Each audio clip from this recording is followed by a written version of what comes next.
Can you imagine seeing nothing at all? Not even darkness. This is the part I feel I always have to explain to people. When you are born blind, you're not experiencing constant darkness or a wall of black or anything like that. You're experiencing constant nothingness. It is the complete no value of light and dark. Your brain has never known colors, shapes, shadows, light or dark, and thus it has no way of visualizing it to you, not even in your dreams. That's perhaps the hardest part to explain fully. If you are blind from birth, you cannot dream about shapes or colors at all. We dream, don't get me wrong. The experience just works differently for us. We hear, we feel, we smell, but we never see. We have good dreams and bad dreams. We even have nightmares. Some studies even suggest that people who are born blind experience nightmares more frequently than sighted people. I know I do. I experience them every night. But you need to know that they weren't always bad. At first, I didn't even know what they were. Since I had never seen anything, the sensation can only be described as something utterly alien, something wonderfully unknown. The first few dreams were uneventful, blissfully slow, yet completely unforgettable. There were colors, hues, something other than nothingness, and I woke up feeling joyous and excited. I would tell my friends about it at school, but they couldn't understand what it was like. They had no way of knowing how monumental this was for me.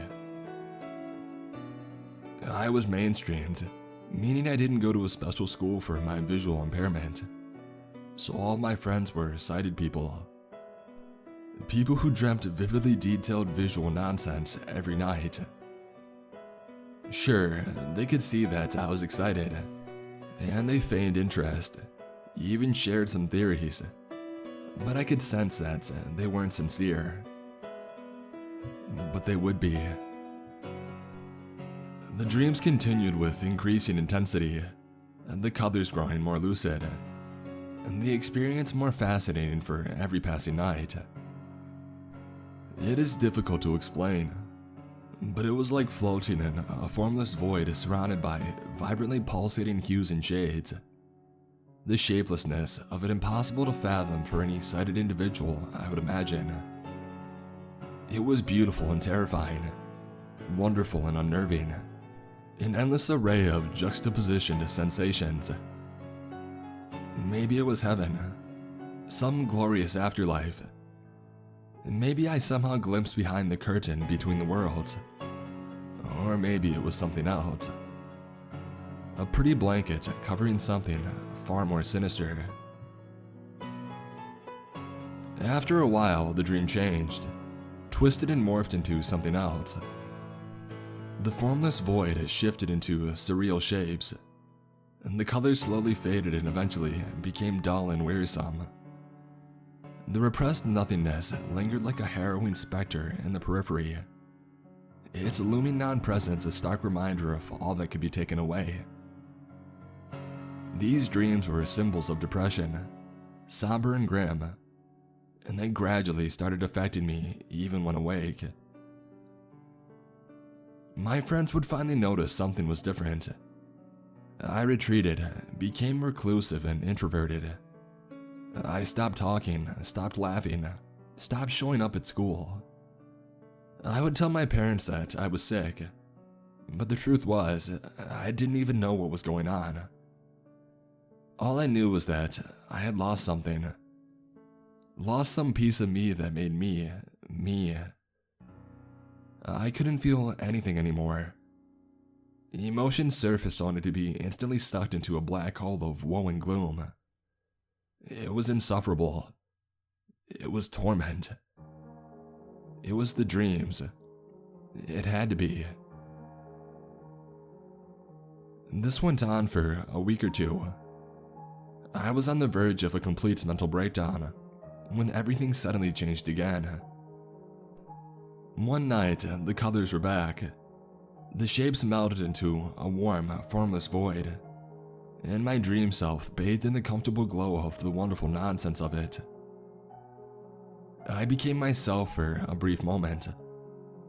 I went back to school, I socialized with my friends, talked to my parents, felt every emotion, both good and bad, all with a passion. And for a few days, everything was great. I had the sublime dreams and I had my life back. But then came the voice. It was barely audible to begin with, nothing but a whisper, a mumbling murmur creeping into the depths of my subconscious. But as time passed, it became louder, rising in pitch and intensity, and the outlandish nature of it soon dominated the entirety of my dreamscape. Violet, it called in a raspy, guttural voice. They don't sleep anymore on the beach. I woke up immediately, sweating, gasping, freezing, shivering. I didn't know why. I still don't. But something about that voice, something about the message, instilled in me a fear that I had never felt, a terror that can't be explained. I felt alone, isolated, like something horrible had singled me out for something foul and depraved. I couldn't sleep for days. I wouldn't. But I had to give in on the third night. I was barely conscious for most of the day, my mind slipping into the ether every few minutes, only to jolt awake violently, terrified that I would hear that ghastly voice calling me again. But as I sat at my desk, listening to my screen readers ramble on, barely able to catch even a single phrase, I collapsed. And I drifted into the haze of the amorphous void yet again. But something was different.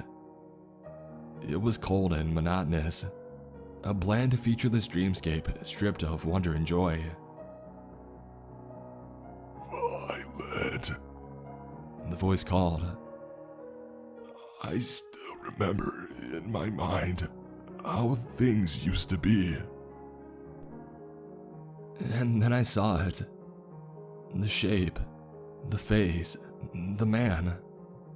He was coming from nowhere and everywhere at once. A weird and inexplicably unnerving stalker in my dream. The unnaturally distinct features almost sickening to behold. It slowly grew until he dominated the horizon. I couldn't look away even if I wanted to. I had no control over this event. Listen, he said. The static is a song, but there is nothing to gain from this interference. A horrid smile manifested on the misproportioned lips. The hourglass is never right side up. He grinned. We drift like worried fire. I jolted awake as he touched me. The feeling was utterly repulsive, nauseating, stomach-churning. I never felt shame like that. I lay in my bed crying for the remainder of the night, doing everything I could not to fall asleep. The next day is a blur of emotions and fear. I remember going to school, but I was terrified still. The dreamstalker's clammy hands wrapped around my waking mind, the hideous fingers caressing my consciousness. I was standing in the cafeteria waiting in line when I snapped at the guy behind me. He must have accidentally touched me, his hand barely even touching mine. But as I felt skin against skin, I swung my long cane instinctively in his direction, missing his face by mere inches according to my friends. I broke down on the floor, sobbing inconsolably. I was a mess. The following days, I have no recollection of it all. But I remember the nights vividly. Too vividly. It shouldn't even be possible, the amount of details I still have fresh in my mind. But I suspect this thing transcends all we know about reality. The scars that it left on my sanity can never truly heal. And every new night only brought a fresh, oozing flesh wound to slowly be covered by rapidly dissolving mental bandages. It was depravity, perversion, vileness. Things I cannot explain even if I wanted to. Every new act of madness and loathsomeness left me a little hollower. The shell that holds my being now all but empty, and dry and utterly void of meaning itself. Violet, He said. There's no feeling in this place. I couldn't take it. No one I talked to seemed to believe me. How could they? It wasn't real. It couldn't be real. I was going insane. It was the only plausible explanation. But only it wasn't. I knew that deep down, but I so badly wanted it to be. Last night, I lost it again. I stayed awake for as long as I could. I did everything to remain conscious. Things you shouldn't do. But it didn't help. I knew that it was unavoidable. And so I ran. I just bolted out of the door. I ran for miles until I found myself outside of Kelly's house. I managed to climb up to her window ledge, and I just sat there, banging on the glass for minutes. Kelly was my best friend. She was the only one that almost understood me. She was also a fine artist. Not that I was the best judge of that, but all my other friends praised her for her drawings. I had an idea, a crazy idea. I almost lost my balance when Kelly opened her window. "Violet," Kelly whispered hoarsely. "What are you doing out here?" "You have to help me, Kelly," I sobbed. "I need him to go away." She took my hand and guided me in through the window. We sat for a while in her bed in total silence. I could sense that she was worried. She pulled me in for a hug and held me there for what felt like a heavenly forever. "What can I do?" she eventually said. "How can I help?" I sighed deeply and I caressed her hand. Tears were streaming down my face. "I need you to," I started. "I need you to draw him for me, to make him real for you too." She didn't speak, but I heard her moving towards her desk. She was going to do it. She was grabbing what she needed. "Describe him to me," she said. "Every little detail." And I did. I sat for hours trying desperately to describe the thing in terms that a sighted person could understand. It wasn't easy, since that hideous face was the only one that I had ever truly seen. But through trial and error, we made progress. We were both exhausted and halfway delirious at the end of it. But then Kelly suddenly froze. She didn't make a sound. And then I heard a terrified gasp, followed by a blood-curdling shriek. "What is it?" I asked with genuine concern. "Kelly, please tell me what's going on."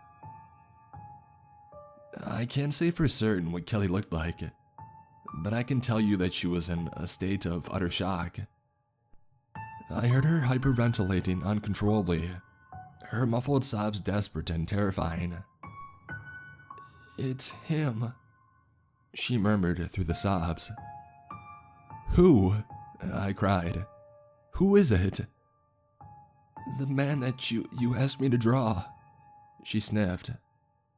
"I've seen him before." "Where?" I demanded. "Did you dream this man?" "No," she said somberly. "Not in my dreams." "In the cafeteria," She swallowed deeply. He is the man that touched you. Hi again, everyone, and thanks for all the comments on my previous update.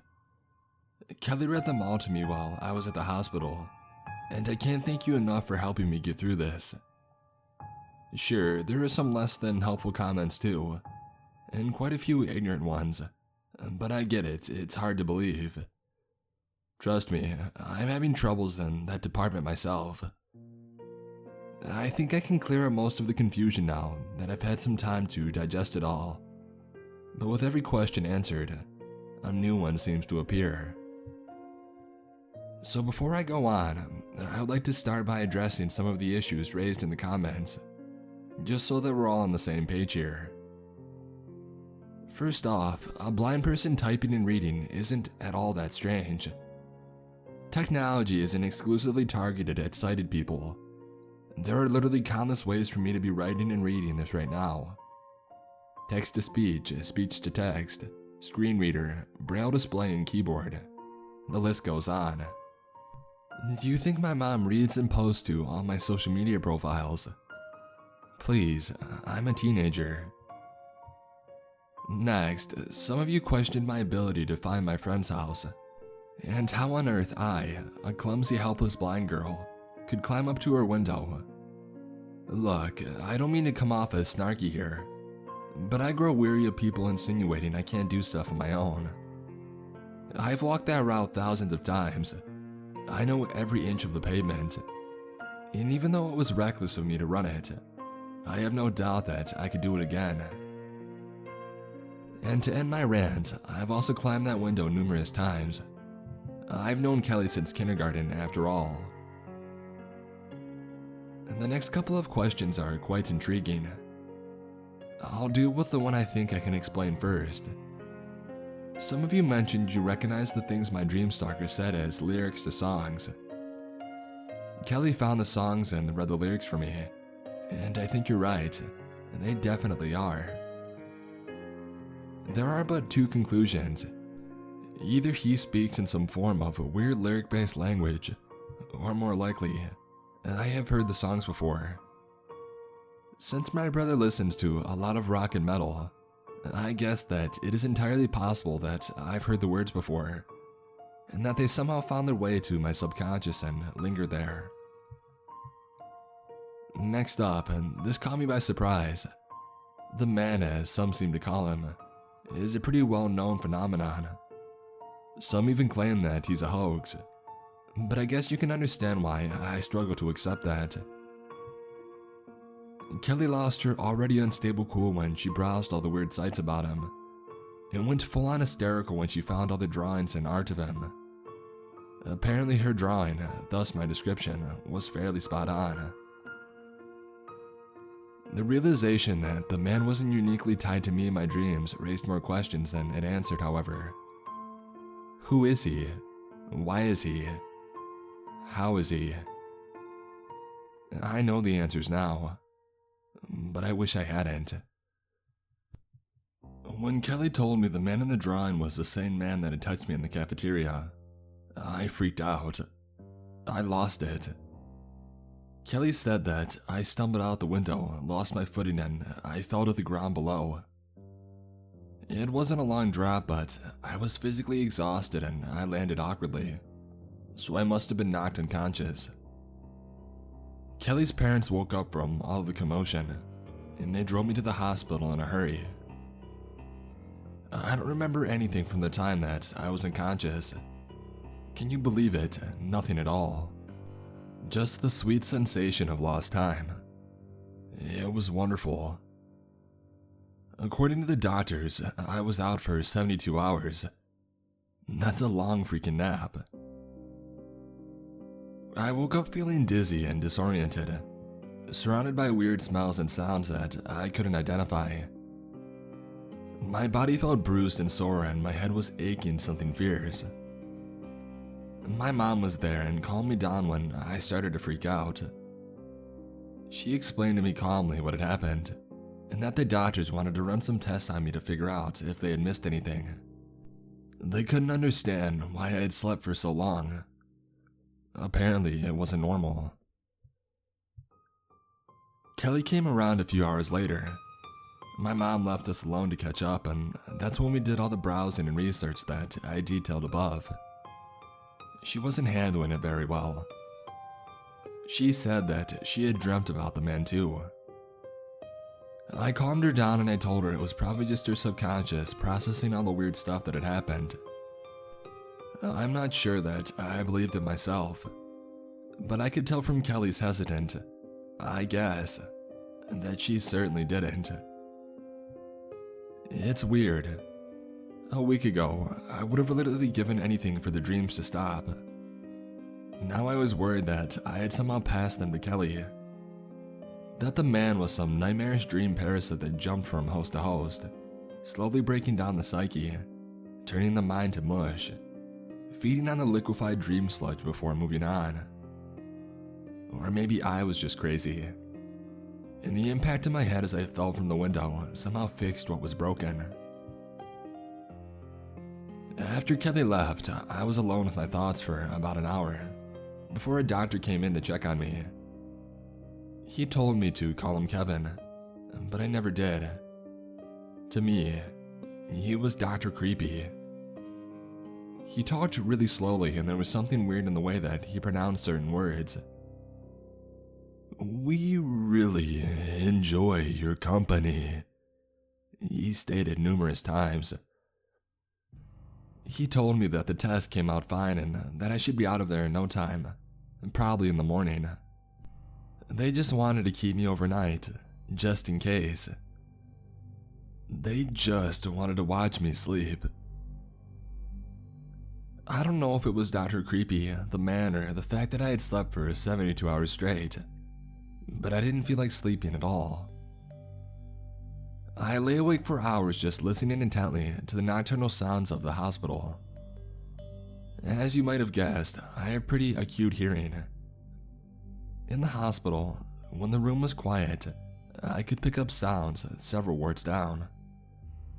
I could hear an old lady wheezing uncomfortably in her sleep, babies crying, the hideous gargling of a dying patient, the squeaking wheels from a medical cart. These sounds and their faint echoes gave me a fair understanding of my surroundings, and I spent hours imagining the layout of my immediate area, just in case I needed to move around. I'm not sure when it happened, at what sound I was gone, at what thought I drifted off to sleep. But suddenly, I wasn't just imagining the hospital. I was seeing it. I was walking around in it, and the cacophony of sounds melded together to form a sickening voice. "Violet," the man said. "So good to feel you. I have missed you." He stood in the doorway to my room, smiling ear to ear. I don't know how I could so easily recognize everything. It was like I had never been blind at all. No more strange shapes and morphing colors. Just reality. Dream reality. "Violet, He edged closer. your friend has a warm mind, full of temptations." His face was different. Warped and gruesome. Like it had melted. Like it was slowly turning to liquid. Don't get me wrong, it was unnerving enough to begin with. But now it was beyond nightmarish. He raised his right hand and it stretched impossibly across the room and it touched me. I felt the shame and the disgust returning. The feeling of violation not at all suppressed in this strange dream state. "We must not come apart, Violet, lest our bond weakens and rots." Suddenly, he was standing in front of me, nose to nose, my gaze centered on those unwholesome eyes. In their reflection, I saw myself, but it wasn't me. Or it was, but I was considerably older. My body was in half. a perfect slice through the middle. Guts and organs slithered and crawled about like repulsive worms. But the most disturbing part, the part that I can picture vividly in my mind, was the smile. My smile. It was identical to that of the man. We cannot be apart, Violet. He spoke into my mouth. I need to feel you. I woke up screaming. I must have been shrieking for minutes before one of the nurses rushed into my room in a panic, not quite knowing what to do. It took her a while to calm me down, but in reality, I was inconsolable. There was nothing she could say or do that would ease my torment, end my misery. He wouldn't leave me alone. Why couldn't he just leave me alone? I kept whispering and muttering to myself, tears streaming down my face, drenched in sweat. Eventually, the nurse had no choice but to get a hold of the doctor. Violet, Dr. Creepy said, you simply must sleep. I shook my head furiously. No way. I wasn't going back there. I wasn't going back to him. Maybe this will help, he said as I felt a sharp needle piercing my arm. What the hell? I shouted and I waved my arms frantically. Calm now, he said cheerfully. Sleep.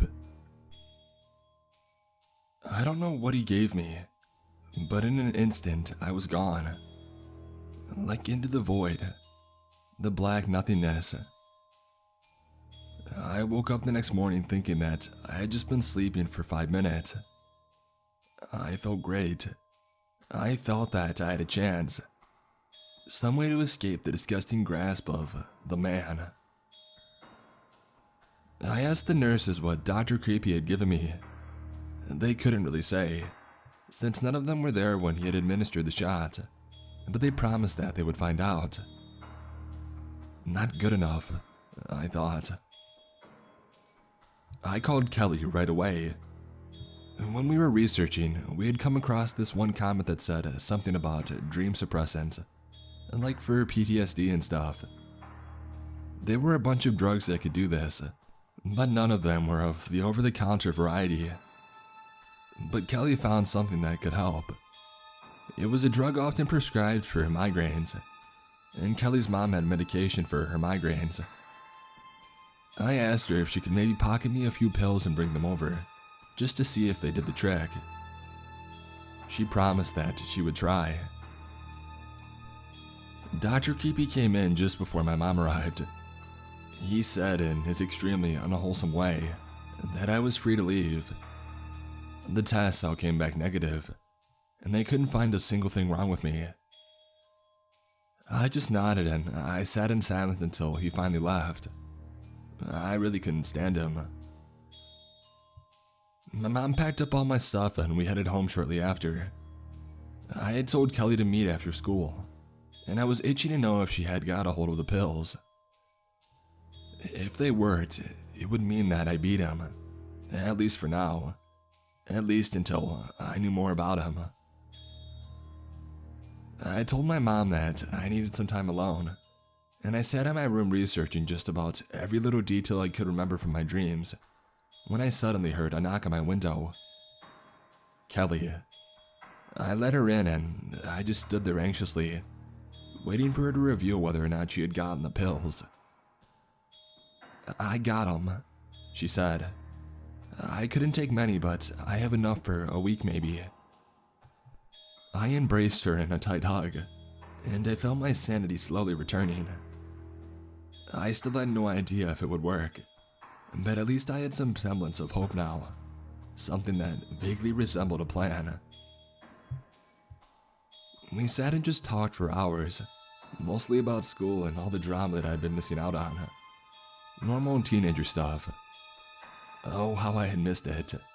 The status quo, the boring, everyday stuff.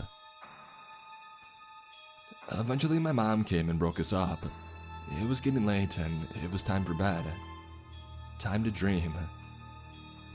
I waited until I was under my sheets before I swallowed the pill. Just one tonight, just to see if it had any effect at all. I closed my eyes, readying myself for what was to come. My phone vibrated. It was a new message on Reddit. I ignored it and I returned to my pillow. Before long, I drifted off, and I dreamt nothing. No man, no face, no violation, no nothing. Just the sweet embrace of the void. I woke up feeling better than I'd ever felt. And then I remembered the message. I grabbed my phone and I let my screen reader do the work for me. After it had finished relaying the message, I just sat there immobilized. I could hardly breathe or think. I felt bile rising up to the back of my throat. I felt sick to my stomach. Don't block him. You have to dream him. He's the only thing keeping it back. You need him to feel you. Hey everybody. It's been a while since my first encounter with the man of my dreams, and a lot has happened since. But everything pales in comparison to the recent events, and I'm not even sure I have time to explain it all, but I'll try my best. I don't mind admitting that the message I got from the now deleted Reddit user put me on edge. But you have to understand that I got literally dozens of similar messages after my first post, and a few of them were pretty far out there. And I'm talking straight jacket kind of out there.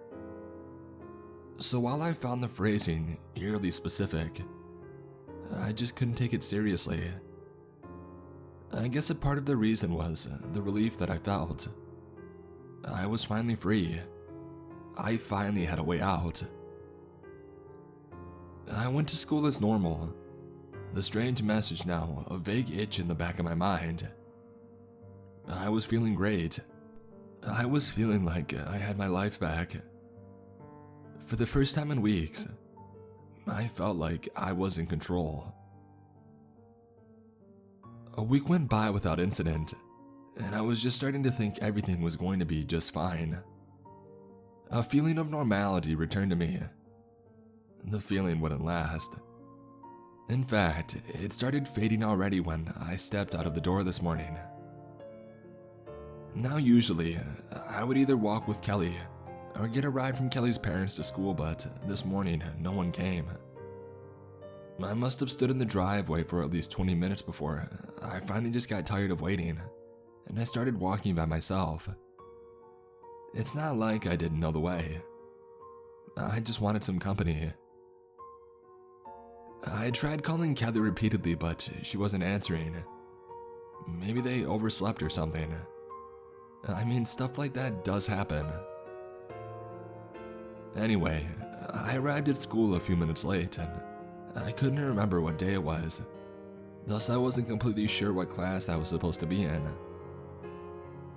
I wandered around aimlessly for a while, knocking on doors, trying to figure out where everybody was, when it dawned on me. Maybe school was out. Was it a holiday? Was it Saturday, Sunday? I realized that I had no idea. I kinda shrugged mentally, and I figured that I'd best be heading home. But then, just as I was leaving, somebody grabbed me by the hand. Not gently, but aggressively, like they were trying to pull my arm from out of its socket. I hadn't heard anyone approaching, and I have damned good hearing, so I was caught completely off guard. My assailant's hand felt weird, like knobbly and crooked and clammy, and I started screaming the moment that it touched me. I desperately tried to yank free, but the grip was unbelievably tight, like almost powerful enough to shatter bones. "Calm down, Violet," a familiar voice called. "I'm not going to hurt you." "Kelly?" I asked. What the hell is going on? She released the grip and I backed away slowly, dazed and confused. I've known Kelly my whole life. Something told me that this wasn't her. Something about the tone in her voice, and that unnerving feeling of her touch. You shouldn't go home, Violet, she said. You should sleep and let him back inside. No, I'm not letting him back inside, I yelled. Stay away from Kelly, you freak. I continued backing away slowly, until suddenly I hit the wall.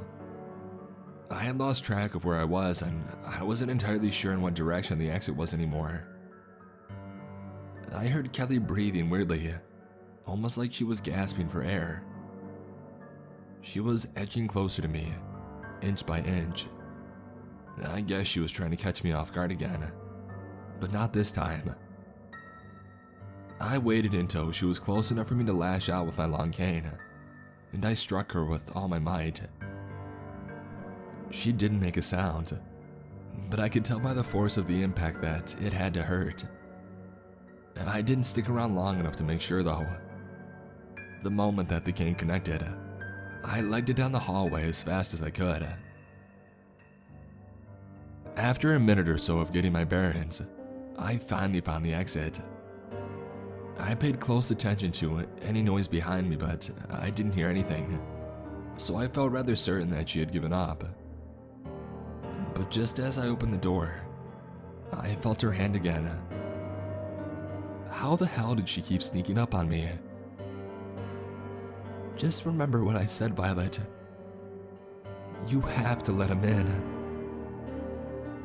After a quick struggle, she let go of my arm, but grabbed onto my jacket instead. I screamed and I kicked and I flailed my cane around in a frenzy. After hitting her repeatedly, I finally got loose.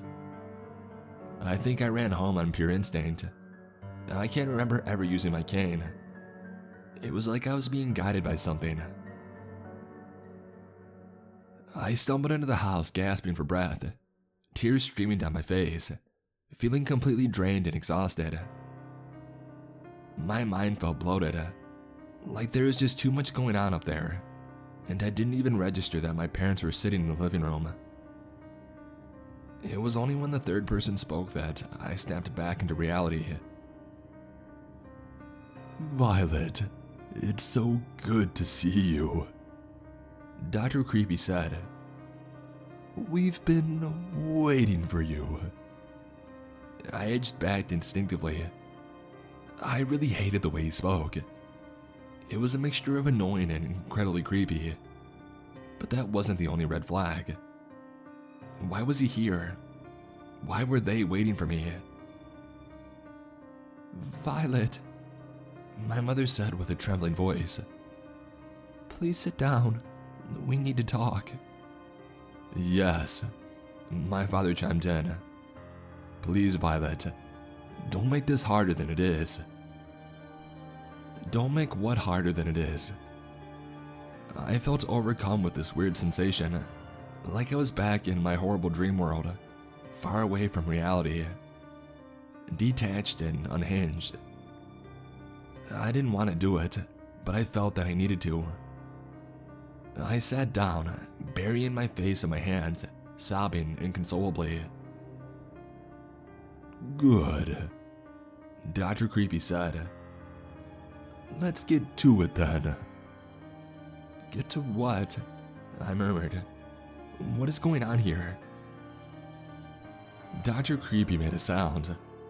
I suppose it was a snicker or something, but it sounded more like a hoarse animal choking to death. I cringed in disgust and I felt my muscles tensing. Violet, darling, my mother said. We haven't been completely honest with you. It's not our fault, my father said. I mean, you have to understand. We had to do it. Do what? I whispered. What are you talking about? I could hear them both crying. Dr. Creepy definitely wasn't.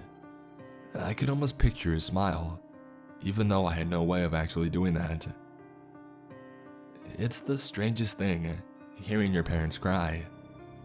It's the kind of weakness, or I guess vulnerability, that really gets to you, you know. They're supposed to be strong, relentless, unmoved. But there they were, sobbing away. You weren't born blind. My father sulked. You were perfectly healthy. We made you blind. It was the only way, my mother said. The only way that we could survive. I'm not sure what was going on in my mind at that point. I think the shock of it all sent me spiraling into some kind of selective amnesia state, because I struggle even now to remember anything that was said for the next 5 minutes. I know that I didn't believe it. I mean, how could you believe something like that? It sounded utterly ridiculous, crazy, insane. Please, Violet, I remember my mother saying, please try to understand. They promised us everything. Money, support, the best care in the world. And they gave it to us, can't you see that? Didn't you ever stop to think where we got all this money? Neither your father or me have that kind of job. I remember crying. Everyone crying. Well, except for Dr. Creepy. I was shaking, trembling like a leaf, struggling to comprehend the words my parents were uttering. They had blinded me from birth. Don't ask me how. I'm guessing there was some kind of procedure involved. And for what? Money? But why? And to what end? It will come, Violet, Dr. Creepy said. If you let it. It needs the darkness to grow, to evolve, to be born. What the hell are you talking about? I yelled. I don't understand. What is he talking about, Mom? My mother burst into hysterical wailing, her tormented cries and coughs violent and unyielding. I couldn't understand what was happening. It couldn't be real. I had to still be dreaming. Nothing else made any sense. It is powerful, Violet, my father said. They say that it is a god. The god. It is an honor, don't you see, to give birth to a god. Please, just listen to us. It is almost here now. You just need to let it out. Just don't dream. It needs your void, your nothingness. It won't hurt, I promise. It won't hurt. Kelly's words suddenly popped into my mind, and the puzzle pieces slowly started aligning themselves. Your mind has been nurturing him for years, Violet, Dr. Creepy said coldly. Just let him out now, and this will be all over. I sat there sobbing for minutes. I guess they've said what needed saying, because everybody gradually became as silent as the grave. I just needed to let him out and it would all be over. Everything could go back to normal. I nodded weakly and I stood up, my entire body still convulsing erratically. I don't know how long I stood there before I heard Dr. Creepy getting to his feet and walking towards me. I timed the moment just right. The cane hit him straight in the face. I'm guessing the nose by all of the blood that had squirted all over me. His scream still echoed in my mind, a small but welcome comfort. I did the only thing that I could think of. I ran. I bolted out the door like lightning. Once again, it almost felt like I was being guided by someone, something. I didn't stop until I arrived at my destination. It was a secret place only Kelly and me knew about. It was a little bit off the trail through the forest, just a tiny clearing where Kelly and I used to play when we were younger. I sat down in the center of it and I just let myself go. I cried muffled, pain gasps. Everything I knew, just about every aspect of my life, had turned out to be a lie. It took me a while before I felt it. In the pocket of my jacket, a small, spherical object. A box of pills. At first, I didn't realize how they got here, but then I remembered. Kelly. She had grabbed my jacket back at school. Just remember what I said, Violet. Just let him in. I don't know how long I have. I'm already feeling pretty drowsy. There were a lot of pills in that box and I swallowed them all. The man is with me already. He just needed an invitation, an opening in my mind, a little lapse in my consciousness. He will hold the thing back. Keep it locked inside of my head. Protect me, protect you, protect all of us against whatever foul, nightmarish, blasphemous thing they put inside of me. That's his purpose, you see. I don't know who he is, what he is, but I know he doesn't mean us any harm. He is here to protect us from them, whatever they are. Definitely not gods. Something older, darker, primal and horrible. If you dream of this man, don't fight it. Don't let it out. Let him in. Let him feel you. Don't make the mistake that I did. Trust him. I think I need to lie down. I am very sleepy. Good night. Sweet dreams.